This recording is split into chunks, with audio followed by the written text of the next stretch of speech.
حضرات محترم، آج ذی الحج کی 21 تاریخ ہے۔ 18 ذی الحج کو اسلامی تاریخ کا ایک خاص واقعہ پیش آیا، وہ ہے سیدنا عثمان رضی اللہ عنہ کی شہادت۔ ایک ایسی مظلومانہ شہادت کہ شاید اس کی مثال کوئی اور نہیں مل سکتی۔ حضور صلی اللہ علیہ وسلم کے سارے صحابہ، خاص طور پر خلفائے راشدین، ایک سے ایک بڑھ کر ہیں، لیکن ہر صحابی کو اللہ نے بعض نمایاں خصوصیات عطا فرمائی تھی جس کے اندر کوئی اور ان کا شریک نہیں تھا۔ یہ جو میں نے آیت آپ کے سامنے سورہ فتح کی تلاوت کی ہے، اس کا آغاز ان الفاظ سے ہوتا ہے کہ لقد رضی اللہ عن المؤمنین، کہ اللہ ان مومنین سے راضی ہو گیا، اذ یبایعونک تحت الشجرہ، جو آپ کے ہاتھ پر بیعت کر رہے تھے درخت کے نیچے بیٹھے ہوئے۔ یہ بات میں نے بہت دفعہ آپ کے سامنے دہرائی ہے، ایک دفعہ پھر دہراتا ہوں، بڑی اہم بات ہے۔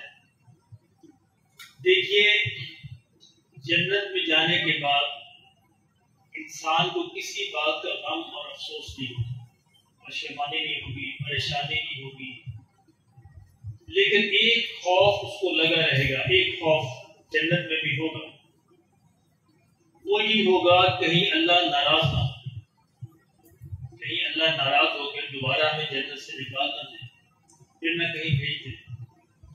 یہ ایک دھڑکا سا لگا رہے گا انسان کو۔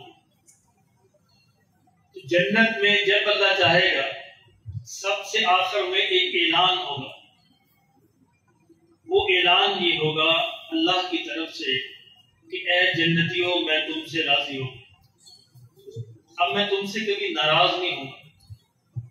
کتنا ہی بڑا اللہ کا ولی کیوں نہ ہو، ولی ہو، غوث ہو، قطب ہو، جو بھی ہو، وہ اس کے بارے میں یہ اعلان جنت میں جا کے ہونا، اور وہ بھی سب سے آخر میں۔ سب سے آخری انعام جو جنتیوں کو ملے گا وہ یہ ہے کہ اللہ راضی ہو، اب اللہ ناراض نہیں ہو۔ یہ ہمارا اور تمہارا جنت کا سب سے بڑا انعام ہے اور سب سے آخری انعام ہے، اور صحابہ کا یہ دنیا میں سب سے پہلا انعام ہے۔ زیادہ فرمائے، یعنی قرآن مجید نے اس جگہ نہیں، اور بھی بہت سی جگہ یہ اعلان کیا ہے کہ میں صحابہ سے، اللہ فرماتے ہیں میں صحابہ سے راضی ہوں۔ لقد رضی اللہ عنہم ورضوا عنہ، اللہ ان سے راضی ہو گیا۔ سیدنا عثمان کو ایک ایسی عظیم الشان بشارت قرآن نے بھی دی، اللہ کے رسول نے بھی دی، کہ جس میں ان کا اور کوئی شریک نہیں ہے۔ یہ آیات انہی کے بارے میں۔ جب حضور صلی اللہ علیہ وسلم نے ہجرت فرمائی، مکہ سے مدینہ تشریف لے آئے، ظاہر ہے مکہ میں مسلمانوں کا داخلہ بند ہو گیا، مسلمان جا نہیں سکتے تھے وہاں پہ۔ 6 برس بیت گئے اس بات کو۔ 6 ہجری میں حضور صلی اللہ علیہ وسلم نے ایک خواب دیکھا۔ آپ نے دیکھا خواب کے اندر کہ میں عمرہ کر رہا ہوں اور صحابہ بھی ساتھ ہیں، اور عمرے کے بعد جو ہے سر جو ہے منڈوا رہے ہیں۔ نبی کا خواب جو کہ وحی ہوتا ہے، نبی صلی اللہ علیہ وسلم نے صبح اٹھ کر یہ اعلان فرمایا کہ ہم انشاءاللہ عمرہ کریں گے، مجھے اللہ نے حکم دیا ہے عمرہ کرنے کا، جس میں میرے ساتھ چلنا ہو وہ تیار ہو جائے۔ چنانچہ فوراً ہی 1400 صحابہ کی جماعت تیار ہو گئی۔ صحابہ تو پہلے منتظر تھے، 6 برس بیت چکے تھے، کعبہ کی زیارت کرنا چاہ رہے تھے، طواف کرنا چاہ رہے تھے، عمرہ کرنا چاہ رہے تھے، لیکن مشرکین نے پابندی لگا رکھی تھی۔ 1400 صحابہ اس بات کے لیے نبی صلی اللہ علیہ وسلم کے ساتھ سفر کے لیے تیار ہو۔ چنانچہ ذیقعد میں یہ قافلہ روانہ ہوا مکہ کی طرف۔ چلتے چلتے چلتے حدیبیہ کے مقام پر پہنچے۔ حدیبیہ آج کل وہی مقام ہے، ان لوگوں نے مکہ گئے، جدہ سے مکہ گئے ہیں، جہاں پہ آج کل ایک چیک پوسٹ آتی ہے، بڑی چیک پوسٹ، یہ حدیبیہ کا مقام۔ تو حضور صلی اللہ علیہ وسلم کو اطلاع ملی کہ مشرکین مکہ نے یہ فیصلہ کیا ہے کہ وہ مسلمانوں کو مکہ میں داخل نہیں ہونے دیں، کیونکہ انہوں نے فیصلہ کر لیا، دشمنی تھی۔ تو نبی صلی اللہ علیہ وسلم چنانچہ حدیبیہ ٹھہر گئے تاکہ حالات کا معلوم کیا جا سکے حالات کیسے ہیں۔ حدیبیہ ٹھہر کر، کیونکہ چند کلومیٹر کا فاصلہ ہے، 9-10 کلومیٹر ہے، حدیبیہ ٹھہر کر آپ نے حالات و واقعات کا جائزہ لیا، تحقیق کروائی، تو پتہ چلا کہ بات ٹھیک ہے۔ مکہ والے کسی صورت یہ عہد کر چکے ہیں کہ کسی بھی صورت مسلمانوں کو مکہ میں داخل نہیں ہونے دیں۔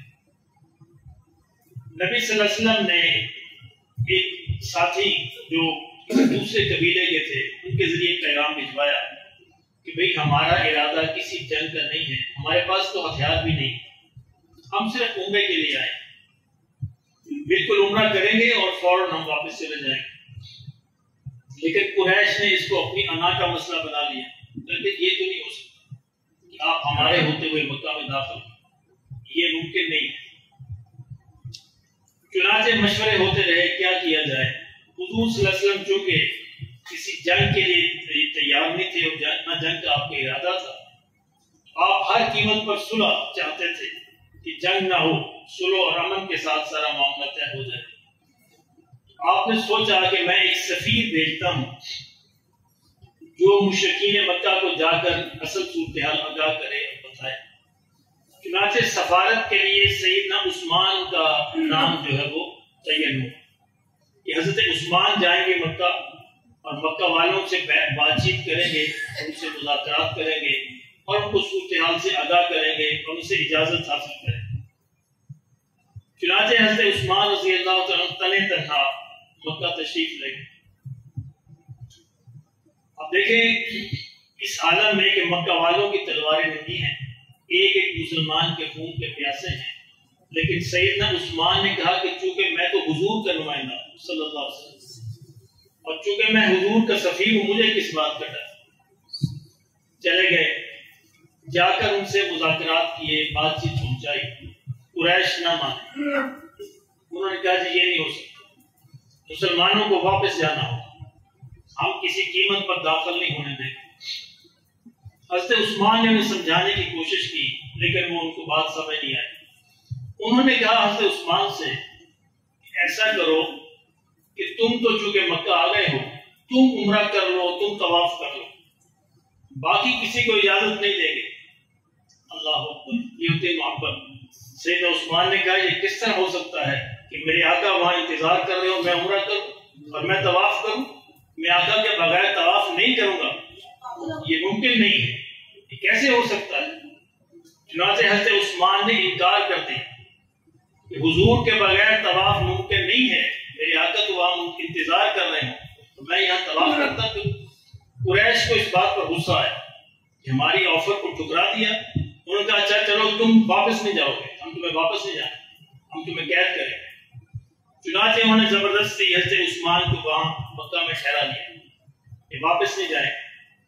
اب ادھر مسلمان انتظار کر رہے ہیں حضرت عثمان واپس آئیں گے، آپس میں گفتگو ہو رہی ہے، کہتے ہیں دل کو دل سے راہ ہوتی ہے۔ بعض صحابہ نے کہا کہ بھئی عثمان کے تو بڑے مزے ہیں کہ وہ مکہ میں طواف کر رہے ہوں گے۔ حضور نے فرمایا صلی اللہ علیہ وسلم یہ کیسے ممکن ہے کہ عثمان میرے بغیر طواف کرے؟ مجھے پتا ہے عثمان مجھے چھوڑ کے طواف نہیں کرے، یہ نہیں ہو سکتا۔ چنانچہ اور یہ خبر مشہور ہو گئی کہ حضرت عثمان کو مکہ والوں نے شہید کر دیا، یہ افواہ پھیل گئی۔ اللہ اکبر۔ اب اس وقت سارے صحابہ حضور صلی اللہ علیہ وسلم ان کا کوئی جنگ کا ارادہ نہیں تھا، ہتھیار بھی پاس نہیں تھے، ڈھیرتے۔ حضور صلی اللہ علیہ وسلم کو اس بات پہ اتنا رنج ہوا، آپ نے صحابہ کو جمع کیا، آپ نے کہا اب ہم واپس نہیں جائیں گے، اب ہم عثمان کے خون کا بدلہ لیں، اب ہم جنگ کریں گے، جیسے بھی ہمیں جنگ کرنی پڑے، عثمان کے خون کا بدلہ لیا جائے گا۔ کون ہے جو میرے ہاتھ پر اپنی جان دینے کی بیعت کرتا ہے؟ ہتھیار موجود نہیں ہے، رہتے ہیں مسلمان۔ اور حضور ایک درخت کے نیچے بیٹھ گئے، حدیبیہ میں ایک درخت حقیقت قسم کا ایک کانٹے والا درخت تھا، آپ اس کے نیچے بیٹھے اور صحابہ سے کہا کون اپنی جان دینے کی بیعت کرتا ہے؟ صحابہ باری باری حاضر ہوتے اور نبی صلی اللہ علیہ وسلم کے ہاتھ پر اپنا ہاتھ رکھتے کہ یا رسول اللہ ہم حاضر ہیں، ہم یہ بیعت کریں گے، ہم یہ جنگ لڑیں گے، اپنی جان دیں گے، لیکن عثمان کے خون کا بدلہ لیں گے۔ سارے صحابہ 1400 کے 1400 صحابہ نے فردن فردن حضور کے ہاتھ میں اپنا ہاتھ دیا کہ ہم یہ وعدہ کرتے ہیں، اور آخر میں نبی نے فرمایا صلی اللہ علیہ وسلم یہ اعزاز بھی صرف عثمان کو حاصل ہے۔ آپ نے اپنا ایک ہاتھ نیچے رکھا، اوپر دوسرا ہاتھ فرمایا کہ یہ میرا ہاتھ ہے اور یہ عثمان کا ہاتھ ہے، میں عثمان کی طرف سے اب میں خود بیعت کرتا ہوں۔ یعنی اپنے ہاتھ کو عثمان کا ہاتھ قرار دیا۔ سیدنا عثمان کہا کرتے تھے یہ میرے لیے اتنا بڑا اعزاز ہے کہ ساری دنیا مجھ سے لے لی جائے، میں یہ اعزاز واپس نہیں کر سکتا۔ حضور نے اپنے ہاتھ کو عثمان کا ہاتھ قرار دیا، اور اللہ نے کیا کہا اس سورۃ فتح میں، ید اللہ فوق ایدیہم، اللہ کا ہاتھ ان دونوں کے ہاتھ کے اوپر تھا۔ یہ میرے عثمان کا اعزاز ہے رضی اللہ تعالی عنہم ورضوا عنہ۔ یہ بیعت ہو گئی، اور اللہ اسی بیعت کا یہاں تذکرہ فرما رہے ہیں، لقد رضی اللہ عن المؤمنین، اللہ ان مومنین سے راضی ہو گیا، اس یبایعونک، جب وہ بیعت کر رہے تھے، تحت الشجرہ، درخت کے نیچے، فعلم ما فی قلوبہم، اللہ نے فرمایا ہم نے ان کے دلوں کے اندر بھی جھانک لیا تھا، وہ دلوں سے بھی راضی تھے اپنی جان دینے، ایسا نہیں تھا وہ مروتاً آئے تھے، ایک ایک صحابی اپنے دل سے بھی راضی تھا۔ فعلم ما فی قلوبہم فانزل السکینۃ علیہم، اس کے بدلے میں اللہ نے فرمایا ہم نے ان کے دلوں کو اطمینان سے بھر دیا۔ فاصابہم فتحا قریبا، اور ان کو ایک بڑی فتح کی خوشخبری دے دو، ان قریب ان کو ایک بڑی فتح ملے۔ اب یہ سارا مرحلہ طے ہو گیا، سیدنا عثمان کی طرف سے بھی بیعت ہوئی، یہ خبر مکہ والوں کو پہنچ گئی، سارا جاسوس انہوں نے بھی چھوڑے ہوئے تھے، مکہ والوں کو خبر پہنچی کہ 1400 مسلمانوں نے جان دینے کی بیعت کر لی، اب وہ ٹلیں گے نہیں، مکہ تباہ ہو کے رہے گا۔ چنانچہ ان کو خوف طاری ہوا، ڈر گئے، اور انہوں نے فوراً حضرت عثمان کو چھوڑ دیا کہ جائیں آپ واپس جائیں۔ تو سیدنا عثمان رضی اللہ تعالیٰ عنہ واپس تشریف لے آئے۔ یہاں عرض کرنے کا مقصد یہ تھا کہ یہ اعزاز صرف اور صرف سیدنا عثمان کو حاصل ہے، ایک ہاتھ حضور کا اور دوسرا ہاتھ عثمان کا، یعنی حضور ہی کے دونوں ہاتھ۔ آپ نے اپنے ایک ہاتھ کو کہا کہ میرا ہاتھ ہے، اور دوسرے ہاتھ کو کہا کہ عثمان کا ہاتھ۔ اللہ اکبر، یہ اعزاز کسی اور صحابی کو حاصل ہے، اور حضرت حضور صلی اللہ علیہ وسلم نے اپنی 2 صاحبزادیوں کی نکاح ایک کے بعد یک کے بعد دیگرے حضرت عثمان سے کی۔ پہلے سیدہ رقیہ کا نکاح ان سے کیا، سیدہ رقیہ کے ساتھ حضرت عثمان نے ہجرت بھی کی، حبشہ کی، پھر واپس آئے، پھر مدینہ تشریف آئے، اور غزوہ بدر کے دن ان کا انتقال ہوا۔ اور اس کے بعد آپ نے اپنی دوسری بیٹی حضرت ام کلثوم کا نکاح آپ سے کیا، اور اس موقع پہ عجیب بات ارشاد فرمائی، فرمایا اگر میری 10 بیٹیاں بھی ہوتی اور وہ انتقال کرتی رہتی تو میں باری باری عثمان کے نکاح میں دیتا ہے۔ یہ اعزاز بھی عثمان کو حاصل، اس لیے انہیں کہا جاتا ہے ذو النورین، ذو النورین، 2 نوروں والے۔ نبی کی بیٹی ظاہر نور ہے، نور سے نور نکلا ہے، تو نبی کی بیٹی نور ہے، 2 بیٹیاں عطا فرمائی، ذو النورین، 2 نوروں والے، یہ بھی حضرت عثمان کا اعزاز۔ اللہ اکبر۔ غزوہ تبوک جو ہے بڑی گرمی کا زمانہ ہے، 30,000 کا لشکر تیار ہوا مسلمانوں کا، 30,000، اور بڑی تنگی کا زمانہ تھا، مسلمانوں پہ بڑی غربت تنگی کا زمانہ تھا۔ نبی صلی اللہ علیہ وسلم نے مسلمانوں کو دعوت دی کہ اللہ کے راستے میں خرچ کریں، اس غزوے کے لیے انفاق کریں، چندہ جمع کریں۔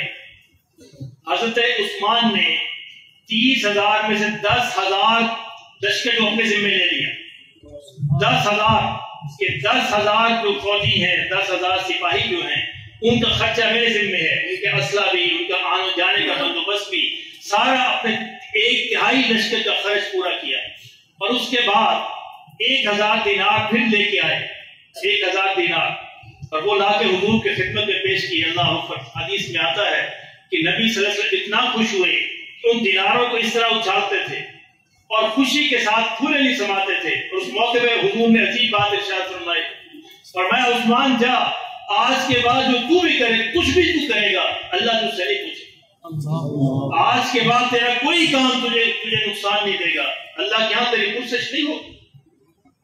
اللہ اکبر۔ یہ بھی اعزاز عثمان کو حاصل ہے۔